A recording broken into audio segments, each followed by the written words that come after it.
Shalom, selamat pagi.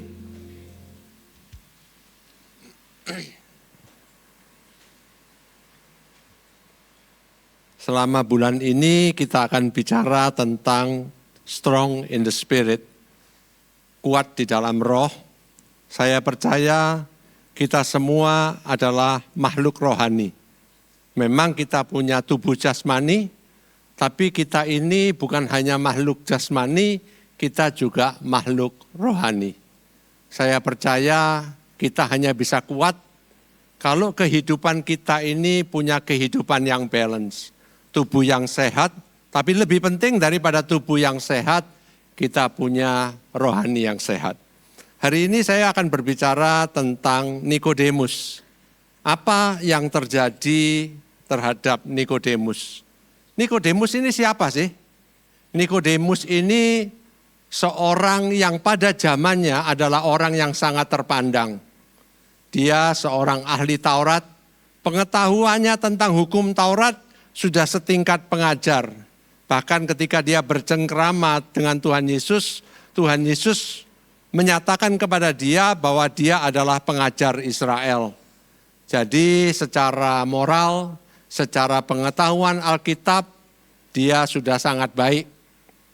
Dia bukan hanya sekedar seorang pengajar, seorang ahli Taurat atau orang Farisi, dia juga merupakan anggota Sanhedrin. Anggota Sanhedrin itu terdiri dari 70 orang ditambah imam besar untuk memimpin, dia termasuk orang-orang yang terpandang di dalam mahkamah agama. Jadi kedudukannya bukan hanya sebagai orang yang bisa mengajar, tapi dia punya posisi penting di dalam keputusan-keputusan yang diambil oleh bangsa Israel pada waktu itu. Dia juga seorang yang kaya, yang punya usaha, punya kekayaan. Jadi kalau dilihat-lihat dia seharusnya seorang yang lengkap secara rohani ataupun secara jasmani. Tapi dia sendiri merasa bahwa hidupnya itu enggak cukup. Ada sesuatu yang kurang yang dia sendiri enggak tahu apa yang kurang. Tolong dilanjut. Kemudian dia bertemu dengan Yesus. Dia tahu, dia dengar tentang Yesus, apa yang Yesus lakukan. Dan dia katakan, engkau ini Rabi, engkau pasti utusan Tuhan karena apa yang engkau lakukan di dalam kehidupanmu, engkau ini pastilah datangnya dari Tuhan. Harapan dia mungkin satu, mungkin dia pengen kalau bisa Tuhan memberikan tips-tips sama dia supaya kalaupun sekarang sudah hebat, bisa lebih hebat lagi. Ataupun Tuhan memberikan validasi kepada dia bahwa apa yang dia sudah lakukan itu sudah luar biasa. Mungkin kalau bisa Yesus kasih pujian sama dia. Tapi pada waktu itu Yesus menjawab dia dengan satu statement yang membuat dia kaget. Tuhan tidak merespon apa yang dia katakan, tapi Tuhan mengatakan demikian di ayat yang ketiga, aku berkata kepadamu sesungguhnya jika seorang tidak dilahirkan kembali, ia tidak dapat melihat kerajaan Allah. Saudara bisa bayangkan seorang ahli agama, seorang pengajar hukum Taurat, dan Tuhan katakan kalau kamu tidak lahir kembali, kamu tidak akan lihat kerajaan Allah. Loh, bukannya dapat pujian ini ya. Malah dia dikagetkan seolah-olah apa yang dia lakukan semuanya, moralitas yang dia lakukan, pelayanan yang dia lakukan, jabatan yang dia sudah peroleh, semuanya di hadapan Yesus tidak ada nilainya. Tuhan katakan kalau kamu tidak dilahirkan kembali, kamu tidak akan masuk di dalam kerajaan surga. Kayak orang lagi berapi-api disiram air dingin, saudara. Dia mulai berpikir di dalam logikanya semua enggak masuk. Apa yang dia lakukan itu semua pastinya harusnya dipuji. Kenapa kok justru malah Yesus katakan kalau dia enggak lahir kembali, dia tidak akan melihat kerajaan surga. Kehidupan kita pun kalau kita ditanya apakah kita masuk surga atau neraka, kita akan mulai menghitung apa yang kita sudah lakukan. Mungkin kalau saya berikan pertanyaan itu kepada kita semua, apakah kalau hari ini gedung ini runtuh, kita mati sama-sama, siapa yang masuk surga? Mungkin kita akan bilang gini, mugo-mugo aku masuk surga. Ada yang bilang begini, aku sudah pelayanan cukup banyak, aku pasti masuk surga. Ada yang berpikir demikian, aku sudah nyumbang banyak loh untuk gereja ini, aku pasti masuk surga. Tapi mungkin ada yang bilang, cip sebentar. Bisa enggak aku minta waktu sak minggu, membereskan dosa-dosaku, baru runtuh bangunan ini, lah mungkin aku masuk surga. Saya enggak tahu apa yang saudara pikirkan sekarang. Kalau misalnya hari ini kita harus ketemu Tuhan Yesus. Bagi Nikodemus itu pernyataan yang sangat berat. Tolong mundur satu. Di ayat yang keempat kata Nikodemus kepadanya, bagaimanakah mungkin seorang dilahirkan kalau ia sudah tua? Dapatkah ia masuk kembali ke dalam rahim ibunya dan dilahirkan lagi? Jawab Yesus, aku berkata kepadamu, sesungguhnya jika seorang tidak dilahirkan dari air dan roh, ia tidak dapat masuk ke dalam kerajaan Allah. Apa yang dilahirkan dari daging adalah daging, dan apa yang dilahirkan dari roh adalah roh. Yesus mengatakan kepada dia bahwa dia harus dilahirkan kembali. Secara logika Nikodemus bertanya kembali, apakah aku harus masuk ke dalam rahim ibuku kemudian aku dilahirkan kembali? Kalau kita semua ini harus masuk ke rahim ibu kita, kira-kira bisa enggak ya? Enggak bisa kan gitu ya. Beberapa minggu lalu anak saya dapat seorang anak perempuan. Saya melihat kelahirannya pada waktu itu, saya bisa nangkep karena bayinya itu jauh lebih kecil daripada ibunya. Saya bayangkan kalau ukuran saya segini harus masuk dalam rahim ibu saya, kan nggak mungkin kan gitu ya. Itulah yang ada di dalam pikiran Nikodemus. Bahwa pernyataan itu pernyataan yang tidak mungkin. Kemudian Yesus menjelaskan kepada dia bahwa yang dimaksud bukan masuk di dalam rahim, tapi dia harus dilahirkan kembali karena semua yang lahir dari daging akan mendapatkan daging. Yang lahir dari roh akan mendapatkan roh. Kita semua sudah dilahirkan secara jasmani, tapi belum tentu setiap kita sudah dilahirkan secara rohani. Karena manusia dosa kita tidak bisa mengeluarkan manusia yang baik menurut standarnya Tuhan. Kita pikir kita berusaha untuk tidak berdosa, kita berusaha untuk tidak mencuri, kita berusaha untuk menempati semua yang Tuhan mau tuntut dari kehidupan kita. Tapi pertanyaan saya, siapa yang bisa mencapai standar yang Tuhan sudah berikan? Di dalam firman Tuhan, hanya yang tidak pernah berdosa bisa masuk di dalam kerajaan Allah. Pastilah nggak ada seorang pun dari kita yang akan bisa. Karena Tuhan tahu itu, maka dia berikan anaknya yang tunggal, yang tidak pernah berbuat dosa, mati untuk dosaku dan mati untuk dosa kita semua. Tuhan memberitahukan hanya yang lahir dari roh adalah roh. Pembaharuan manusia yang lakukan adalah merubah apa yang di luar. Kelakuan kita bisa jadi lebih baik kalau diingatkan. Tapi apa yang di dalam hati tidak bisa kita ubah. Yang Tuhan lakukan ketika kita dilahirkan baru, Dia memberikan roh yang baru. Kita menjadi ciptaan yang baru. Kita punya keinginan yang baru, kita punya kerinduan yang baru, kita punya relasi yang baru, sehingga kita bisa memanggil Dia Bapa. Poin yang pertama, lahir baru adalah pintu masuk ke dalam kerajaan Allah. Hanya ada satu pintu, yaitu lahir baru. Kita masuk kerajaan Allah bukan karena kita join di dalam sebuah gereja. Kita masuk di dalam kerajaan Allah bukan kita ikut kelas supaya kita tahu tentang Alkitab. Semuanya baik. Tapi pintu masuk ke dalam kerajaan Allah hanya ada satu, yaitu dilahirkan baru.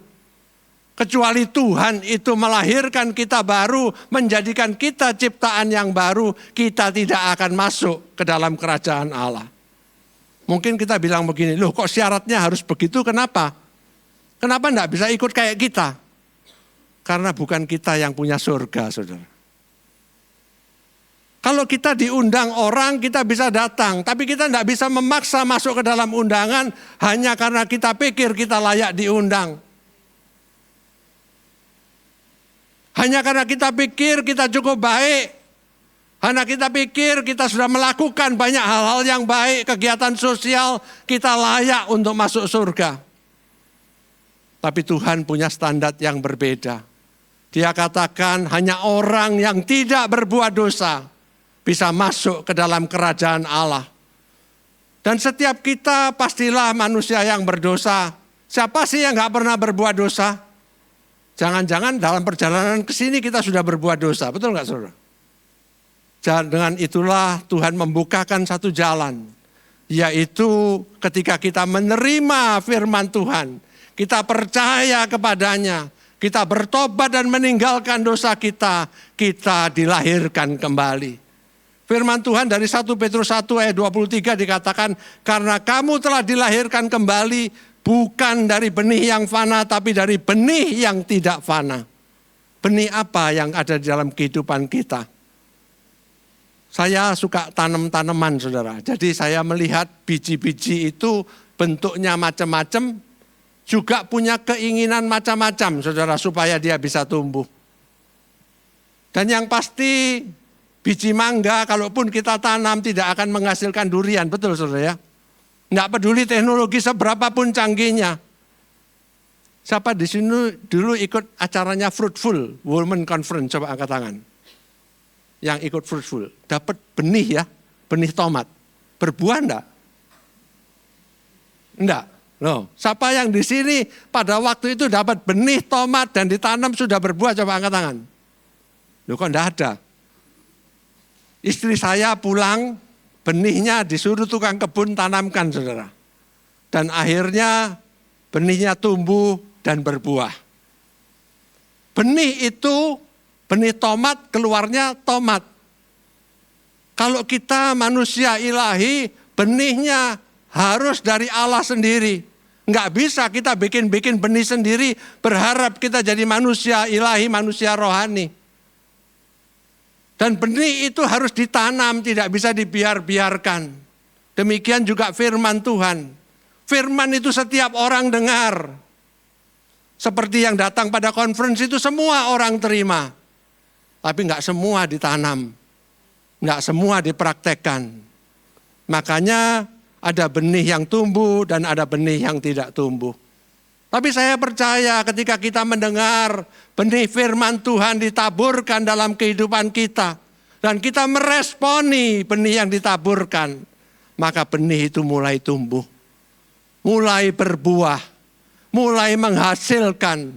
Mulai berdampak bagi orang-orang di sekelilingnya. Demikian juga ketika orang itu lahir baru. Ketika dia lahir baru, hidupnya berubah. Kerinduannya berubah. Keinginannya berubah. Kalau orang tidak lahir baru, ditanya, kamu sudah baca Alkitab? Enggak, ngantuk Pak. Tidak ada keinginan untuk baca. Kamu meninggalkan dosa enggak? Enggak, aku jatuh bangun tiap hari. Dengan dosa yang sama. Tidak ada kerinduan untuk meninggalkannya. Padahal aku sudah ikut kelas. Padahal aku sudah memberikan diri untuk datang tiap minggu. Perubahan itu datangnya dari hati. Ketika kita dilahirkan baru, kita mendapatkan hati yang baru. Alangkah anehnya ketika orang itu tidak pernah lahir baru, dipaksa-paksa baca Alkitab, dipaksa-paksa berdoa, dipaksa-paksa melayani. Kita punya alasan untuk tidak mau. Kenapa? Karena hatinya memang tidak di sana. Kalau hari-hari ini kita bergumul, kita merasa semuanya kita nggak mau, mari kita coba lihat di dalam hati kita. Apakah kita sudah pernah lahir baru? Apa itu Pak lahir baru? Waktu di mana kita membuat keputusan untuk meninggalkan hidup kita dan mempercayai Yesus. Bahwa dia sudah mati untuk menebus dosa-dosa kita. Dan kita memutuskan untuk meninggalkan dosa kita. Maka Tuhan memberikan kesempatan bagi kita untuk dilahirkan baru. Pada saat itulah kita bisa memanggil dia Bapa. Bukan sekedar untuk bisa lebih pinter dalam teologi. Tapi kita bisa punya relasi dengan Tuhan. Relasi itu jauh lebih penting dari semua pengetahuan yang kita punya, semua kegiatan yang kita bisa ikuti. Karena kekristenan bukan berbicara tentang agama, bukan berbicara tentang pelayanan, tapi kekristenan berbicara tentang hubungan manusia yang berdosa diberi kesempatan untuk menjadi anak-anak Allah. Kalau saya boleh melihat hari ini pelayanan yang saya punya, harusnya saya bisa berbangga. Saya bisa ngomong loh di MDC kan gitu ya. Bisa ngomong di tempat-tempat yang lain. Tapi ketika saya tadi melihat kembali kehidupan saya. Awal-awal saya kenal Tuhan. Ketika saya masih kuliah. Hari-hari saya jauh lebih baik menurut saya daripada hari ini. Saya jalan ke kelas penuh dengan sukacita. Bisa menyanyi dengan luar biasa meskipun sendirian. Meskipun suaranya fals semua. Tapi ada sukacita yang besar. Saya mau mengingatkan setiap kita yang punya pengalaman ketika engkau lahir baru. Cintamu kepada Tuhan begitu bernyala-nyala. Rasanya enggak ada yang enggak bisa kita lakukan. Rasanya enggak ada pengorbanan yang cukup besar yang kita bisa berikan kepada Tuhan. Apapun kita mau. Tapi kehidupan dunia ini perlahan-lahan masuk di dalam kehidupan kita. Sekarang semuanya jadi pelayanan. Membebani kita, membuat kita capek, membuat kita mulai berhitung dengan Tuhan. Mari kita kembali ke masa-masa itu, di mana Tuhan menjamah hidup kita pertama kali, mengingatkan kita orang yang berdosa, tapi ditebus oleh darah Yesus. Kita bisa memanggil dia Bapa. Tidak ada yang namanya baca berapa lama. Kerinduan yang luar biasa. Tuhan mau kita punya hubungan yang dekat. Tolong dilanjut. 5 bulan yang lalu saya cerita tentang cerita ini, kalau saudara masih ingat. Istri saya tangannya sakit, kemudian dibawa ke tempat terapi. Di tempat terapi, ibu yang terapi ini keluarganya belum kenal Tuhan. Tapi dia cerita, karena dia tahu kami orang Kristen, dia cerita pengalamannya yang luar biasa. Dia bilang, anak saya ini punya masalah dengan pernafasannya. Seringkali dia terserang asmanya dan dia tidak bisa bernafas. Satu kali ketika asmanya kambuh, dibawa ke dokter, dikasih obat. Ketika dia mulai sesak, dia dikasih obat, dia bisa lagi bernafas. Tapi ketika dia mau tidur, begitu dia tidur, nafasnya sesak lagi. Akhirnya dia harus bangun lagi. Dia ngantuk, dia tidur, begitu tidur, dia sesak lagi, nggak bisa nafas. Dibawa ke dokter, ganti dokter. Seminggu lewat, anak ini nggak bisa tidur, saudara. Setiap kali dia tidur, nafasnya sesak. Akhirnya dibawa ke sebuah rumah sakit di Jalan Diponegoro. Di rumah sakit itu, di tiap ruangannya ada gambarnya Tuhan Yesus. Dan ketika anak ini masuk opname di sana, dia melihat foto itu. Ketika semua orang keluar dari ruangan, dia melihat foto itu menjadi hidup dan berbicara kepada dia. Memanggil dia datang, menjamah dia, dan sejak saat itu dia jatuh tertidur. Dia tidur, bangun, makan, tidur lagi, bangun, makan, tidur lagi. Sampai 2 hari. Setelah 2 hari dia pulih, dia bangun. Dia ngomong demikian sama bapak sama ibunya, dia bilang, Pak, Bu, Tuhan Yesus sudah sembuhkan aku. Bapak sama ibu carikan aku dokter macam-macam. Terima kasih, tapi aku tidak sembuh-sembuh. Tapi Tuhan Yesus itu jamah aku, dan sekarang aku sudah sembuh. Sejak saat itu anak ini mulai membaca Alkitab. Kerinduan membaca Alkitab bukan karena disuruh. Kerinduan membaca Alkitab karena dia pengen kenal Bapaknya di surga. Setelah beberapa minggu kita terapi, ibunya mulai cerita lagi tentang kesulitan keluarganya. Tolong dilanjut. Ketika dia bercerita tentang masalah yang dia hadapi, tentang suaminya, tentang keadaan keluarganya, dia merasa hidupnya sangat berat. Terus istri saya bilang begini sama dia, loh Bu, kan ibu cerita bahwa anaknya sudah ditolong oleh Tuhan. Kenapa ibu tidak berdoa, memanggil nama Yesus? Dia bilang, agama saya kan beda Pak. Dia bilang, enggak masalah. Yang penting ibu panggil nama Yesus, Yesus sanggup tolong apapun agama ibu. Kita lewat 1 minggu, 2 minggu kemudian kami kembali lagi. Ibu ini bercerita tentang pengalamannya dengan Tuhan. Dia katakan demikian, setelah saya mulai berdoa. Satu hari ketika saya buang air kecil, minta maaf Pak ya, saya lagi di WC waktu itu dia bilang. Saya dengar sebuah suara memanggil saya untuk mengikut dia. Saya lihat nggak ada orang di rumah. Dan itu lagi di WC, lagi buang air kecil. Tapi dia tergerak hatinya bahwa dia dipanggil. Dia harus cari siapa yang memanggil. Dan dia cari-cari di dekat rumahnya ada gereja. Ini fotonya ada di Gayung Sari gereja ini. Itu gereja yang terdekat yang ada di rumahnya. Dia seumur hidup nggak pernah ke gereja. Dan akhirnya dia pergi ke gereja hari Minggu itu. Dia lihat penuh mobil di halaman. Dia cari parkir, dia dapat parkir. Dia mau masuk ke gedung, dia nggak berani seumur hidup. Tidak pernah lihat gedung gereja dalamnya seperti apa. Akhirnya dia duduk di bangku di samping gereja dekat tempat parkir. Di sanalah dia duduk. Dan dia katakan, ketika aku duduk, aku bisa merasakan lawatan Tuhan. Aku bisa merasakan lawatan Tuhan. Saya menangis sejadi-jadinya. Tuhan cari kita, saudara. Tuhan cari setiap kita. Apapun keadaan kita, kita kenal Dia atau tidak, kita hidup dalam dosa atau tidak, kita menolak Dia atau tidak, kasih-Nya itu mengejar kita. Tuhan katakan Dia tidak inginkan seorang pun untuk binasa, tapi Dia mau setiap orang bisa mengenal Dia. Kalau kita hari ini mengatakan aku sudah lahir baru, ayo kita bersuka cita dengan keselamatan yang Tuhan sudah berikan. Kalau hari ini kita merasa kita ini belum pernah punya pengalaman lahir baru, mungkin hari ini adalah harimu. Tuhan akan melawat kita apapun keadaan kita.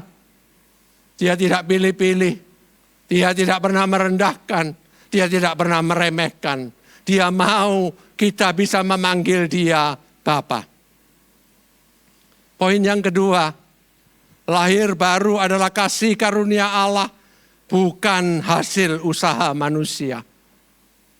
Kalau kita pikir hari ini kita Kristen karena kita melayani, kalau kita pikir hari ini kita hebat karena kita bisa nyumbang banyak, kalau hari ini kita pikir kita ini berharga karena kita ini bisa melakukan tidak jauh lebih baik daripada orang lain, saya mau beritahu, semuanya itu tidak memberikan keselamatan bagi kita. Keselamatan datangnya sebagai anugerah daripada Tuhan.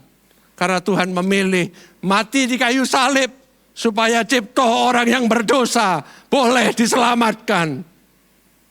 Supaya setiap kita, tidak peduli apapun latar belakang kita boleh diselamatkan. Ketika Tuhan Yesus disalibkan, ada dua penjahat di kanan kirinya. Penjahat yang satu mengolok-olok Dia dan mencobai Dia, mengatakan, ayo coba lakukan mujizat, selamatkan dirimu dan selamatkan kita juga.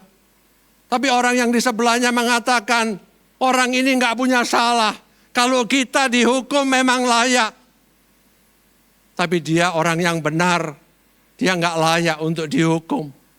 Dia katakan kepada Tuhan Yesus, Tuhan, kalau Engkau hari ini bisa, ingatlah aku supaya Engkau datang sebagai Raja, aku pun bisa diselamatkan.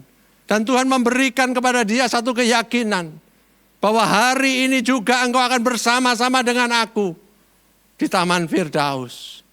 Saya bayangkan pada waktu kejadian orang ini masuk surga, saudara. Dia masuk surga, ditemui malaikat. Ditanya, kenapa kamu kok ke surga? Apa yang kamu sudah lakukan? Aku lakukan banyak kejahatan, dia bilang begitu. Lah kenapa kok datang ke surga? Dia katakan, karena orang yang disalib, yang punya surga, suruh aku datang.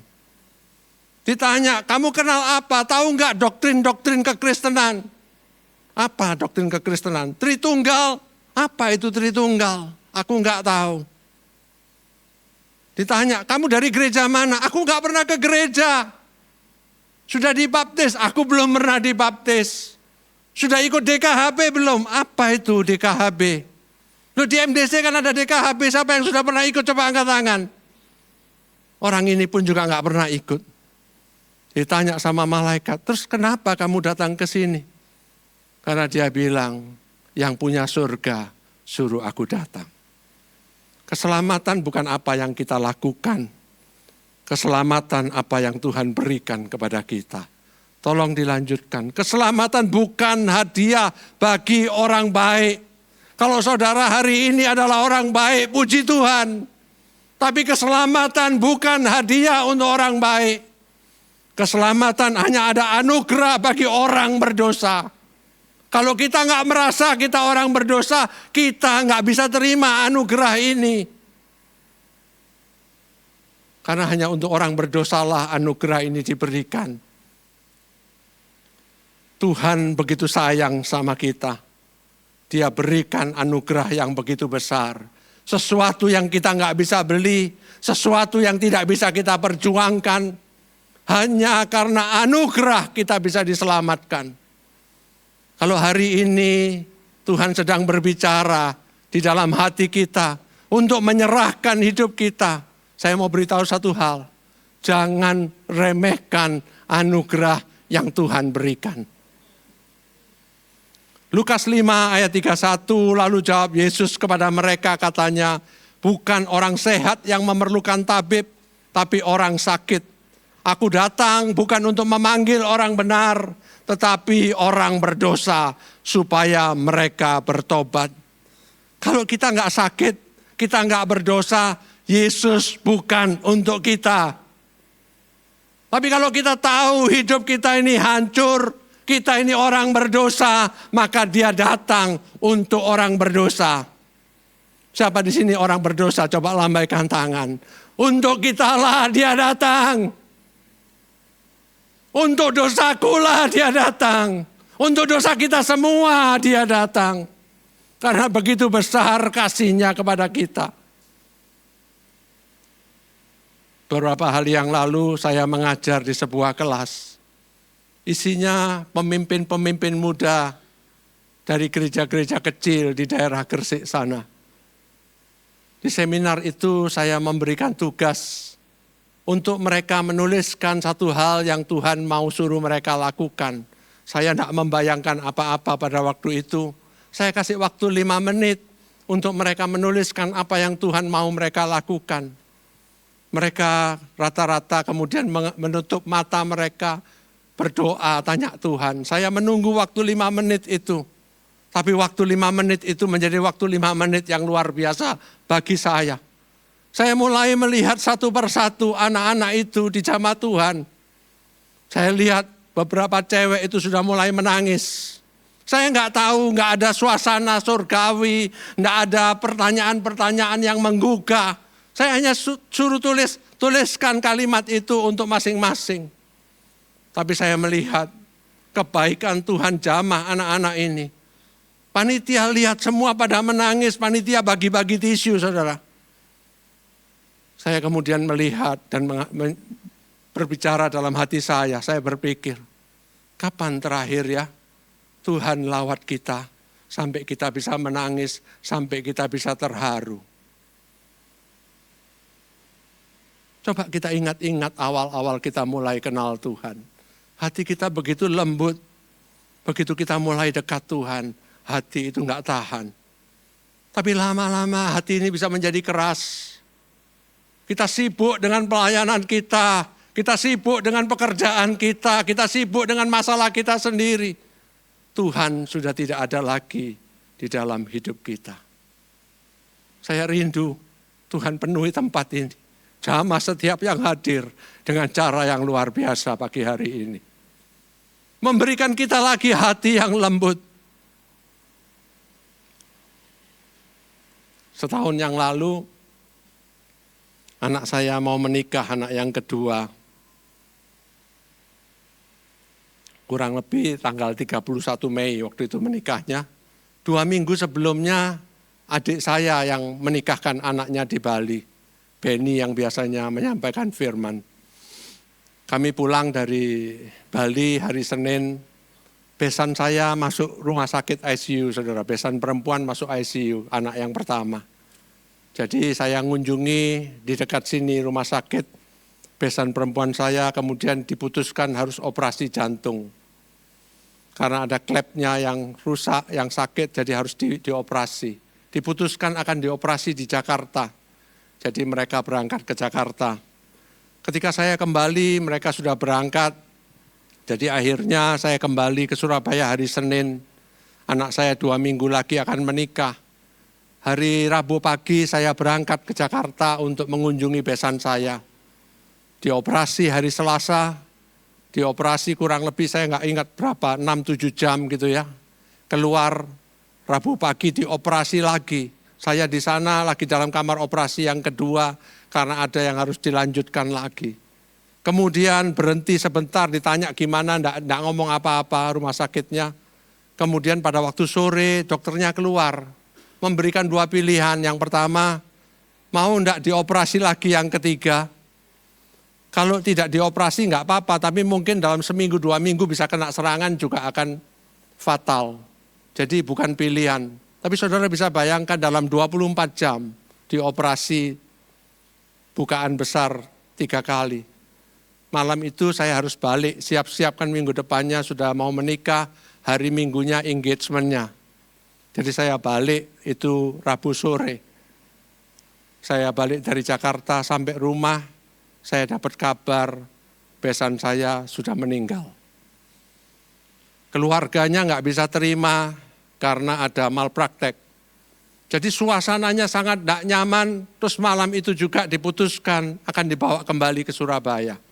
Jadi tengah malam dari sana naik mobil semua datang ke Surabaya. Itu hari Rabu malam saya dengar, Kamis pagi-pagi jam 1 dia berangkat dari Surabaya, dari Jakarta. Saya kemudian mulai ngomong sama istri saya, hari Minggu ada engagement anak yang kedua. Ini besan dari anak yang pertama. Kapan ya dimakamkan ya? Harapan kami sih kalau bisa dimakamkan lebih cepat sebelum engagement. Ternyata setelah mereka sampai di Surabaya ada keputusannya tutup peti hari Minggu. Dimakamkan Kamis depan. Hari Minggu itu hari di mana anak saya engagement yang kedua. Jadi pagi saya ke Grand Heaven untuk tutup peti. Pulang dari tutup peti istri saya pulang rumah di Rias. Langsung berangkat lagi engagement anak yang kedua. Kalian Bapak Ibu kan tahu ya orang Chinese enggak mau ya. Tapi untung firman Tuhan itu kasih dengan jelas. Lebih baik datang ke rumah duka daripada ke rumah pesta. Jadi setelah pagi rumah duka, saya sorenya ke rumah pesta. Saudara, saudara bisa bayangkan apa yang ada dalam pikiran saya. Anak saya sudah mulai tanya gini yang kedua. Nanti pas waktu aku menikah, Koko bisa datang enggak ya? Dia bilang begitu. Koko bisa datang enggak? Saya bilang belum tanya sampai sejauh itu. Karena suasananya enggak enak. Jadi selama seminggu itu dari Minggu sampai Kamis, tiap hari kami ke sana karena kami hubungan dekat, kami datang siang sore. Kamis pagi dibawa ke Sentong untuk dimakamkan. Tak pikir sudah selesai, pulang mikir hari Minggu. Selama persiapan pernikahan itu banyak yang kita lakukan, banyak punya mau. Ada yang mau pakai dansa-dansa masuknya dan lain sebagainya. Sudah lupa semua teknik-teknik dansanya, lupa kena masalahnya sudah. Wis gak pakai dansa-dansa saya bilang. Kamis pagi ke makam, siang sampai rumah. Malam kami makan malam saudara. Anak saya dapat WA dari calon mertuanya. Ini anak yang kedua ini dapat WA dari calon mertuanya. Calon mertua lakinya itu kena serangan jantung ada di ICU. Pagi di makam, malam saya ke ICU, nggak datang di sini. Waktu itu besan saya ada di sini juga biasanya. Masuk di ICU, saya pulang tengah malam Kamis itu. Jumat harus dipasang ring, Jumat sore. Sabtu pagi kebaktian di tempat ini pernikahan. Datang enggak ya? Akhirnya seorang teman di sini membantu untuk menguruskan supaya bisa dibawa pakai ambulan. Jadi ketika pemberkatan didorong pakai kursi roda, disertai paramedik duduk di belakangnya selama acara pemberkatan. Satu hal yang saya belajar, saudara. Tuhan itu tidak cari orang senang. Tuhan tidak cari orang yang tidak punya masalah. Tuhan tidak cari orang benar. Tuhan tidak cari orang yang sudah sempurna. Dia cari orang-orang yang terhilang. Dia cari orang-orang yang hancur. Dia cari orang-orang yang ditolak. Dia cari orang-orang yang sudah tidak punya harapan. Karena itulah dia datang. Kalau saudara hari ini datang, saudara pikir hidup saudara lagi susah. Saya mau beritahu, di tengah semua masalah itu, Tuhan dekat dengan kita. Kasih tahu sebelahnya, Tuhan itu dekat sama kita. Ingatkan satu dengan yang lain, Tuhan tidak pernah jauh dari kita. Yang ketiga, lahir baru menghasilkan pengikut Kristus yang berani. Nikodemus takut-takut datang kepada Yesus karena dia punya image yang dia harus jaga. Dia anggota Sanhedrin, dia orang Farisi. Kenapa dia mau dekat-dekat sama Yesus? Dia takut, makanya dia sembunyi-sembunyi waktu malam. Tapi kelahiran baru itu mengubahkan. Dari Yohanes 3 ke Yohanes 19 di tengah-tengahnya sudah mulai ada perubahan. Ketika itu Yesus mau ditangkap. Dia memberanikan diri bicara di mahkamah agama. Tidak ada orang yang ditangkap tanpa diadili. Harus diadili dulu. Dia mulai melakukan pembelaan, tapi dia nggak cukup berani. Tapi pada waktu Yesus mati di kayu salib, dan dia mengerti bahwa tanpa kayu salib itu dosanya nggak akan diampuni. Dia sadar bahwa keselamatan itu adalah anugerah.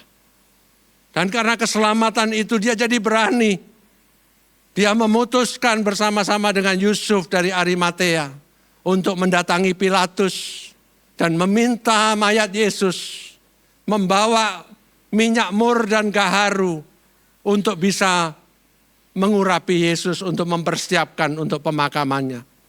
Semua orang tahu siapa saat ini Nikodemus. Tapi bagi Nikodemus enggak masalah orang tahu. Tolong dilanjut lagi. Karena dia katakan, kalaupun Yesus ditolak oleh semua orang, hari itu dia mau mengakui Yesus itu rajanya dia. Mungkin kita malu kalau teman-teman kita nggak Kristen terus kita Kristen sendirian. Mungkin kita malu kalau orang bilang kita termasuk yang fanatik, yang radikal. Mungkin kita malu kalau orang tahu kita ini orang Kristen, kita makan sama-sama teman-teman, nggak ada satupun yang berdoa. Terus kita bilang, ya udahlah, aku tak berdoa dalam hati. Yang penting Tuhan tahu. Tapi pada hari itu Nikodemus memutuskan, aku nggak peduli orang ngomong apa. Aku mau orang lain tahu, dia itu rajaku. Saya percaya ketika kita mengalami lahir baru, kita menyadari kita orang yang ditebus, kita jadi orang yang berani. Tahun 89 Desember, papa saya masuk rumah sakit pada waktu tahun 89, 18 Desember. Seumur-umur saya tidak pernah lihat papa saya masuk rumah sakit itu yang pertama. Karena nggak bisa nelan, dia akhirnya masuk rumah sakit, dibawa ke undaan sana, diperiksa dokter spesialis ganti-ganti, sudah 6 orang. Nggak kunjung tahu sakitnya apa. Akhirnya ada beberapa teman bilang bawa aja ke Singapura. Kami siap-siap mau ke Singapura. Tapi saudara bayangkan tanggal itu sudah tanggal mendekati akhir tahun. Untuk mendapatkan tiket zaman itu jauh lebih susah. Apalagi mendadak. Akhirnya kami dapat tiket tanggal 30 Desember. Waktu itu papa saya kerja untuk angkatan, jadi dimintakan jalur dari sana supaya bisa berangkat. Mau cari dokter untuk menemani nggak bisa. Semua dokter pegawai negeri harus dapat clearance dari angkatan bahwa mereka bersih dari Intel untuk mengizinkan boleh pergi. Tapi semuanya terurus, bisa akhirnya papa mama saya bisa berangkat sama-sama. Selama di Surabaya beberapa teman mendoakan, termasuk Kak Yer, memberitakan, mendoakan, kemudian membacakan ayat firman Tuhan. Sampai di Singapura beberapa teman yang lain berusaha datang untuk mendoakan berbagi firman Tuhan. Tapi keadaannya dari hari ke hari terus memburuk cepat sekali. Satu kali mama saya bilang sama saya, dia panggil saya, dia bilang, papa mau dibacain Alkitab, dia bilang begitu. Saya bacakan Alkitab sebisanya waktu itu karena di dalam ICU. Besoknya kalau saya nggak salah ingat, mama saya bilang begini, papa bilang loh, dia lihat taman yang indah, dia mau masuk taman yang indah. Dua hal ini membuat kami merasa lebih tenang. Mau dibacain Alkitab seumur-umur, enggak pernah baca Alkitab, minta dibacain Alkitab. Kemudian banyak orang mau meninggal takut, ketakutan. Tapi papa saya bilang dia lihat taman yang indah. Setelah itu masuk dalam koma dan akhirnya meninggal. Semuanya nggak sampai 3 minggu lah kurang lebih gitu. Pulang pemakaman, mama saya memberitahu kita semua. Mama saya sebelumnya aktif dalam sembayangan di rumah, ada sembayangan orang tua, ada patung-patung dan lain sebagainya. Dia bilang mulai hari ini mama juga akan ikut Yesus, kita satu keluarga ikut Yesus. Mama saya waktu itu umur 55, dia bahasa Indonesianya nggak baik, dia mulai ikut DK, beberapa teman membantu mengajar DK meskipun bahasanya nggak baik. Mama saya rajin sekali baca. Sejak saat itu mama saya berubah. Sampai saat ini sebetulnya mama saya itu termasuk penakut. Kalau ada apa-apa cepat takut, gupuan gitu saudara ya. Bahasa Perancisnya ngereweli gitu. Tapi kalau disuruh menginjil, disuruh doakan orang sakit, enggak pernah mundur. Enggak peduli siapapun, enggak peduli dimanapun, dia pasti berani mengabarkan Injil. Saya melihat ketika Yesus itu masuk di dalam kehidupan kita, dia mengubahkan kita. Kita sudah tidak memikirkan lagi hal-hal yang dunia ini, meskipun kita masih di dalam dunia. Karena kerinduan kita cuma satu, menyenangkan hati Tuhan. Saya undang para pemain musik. Saya mau tanya, Bapak Ibu. Bapak Ibu sampai sejauh ini, apakah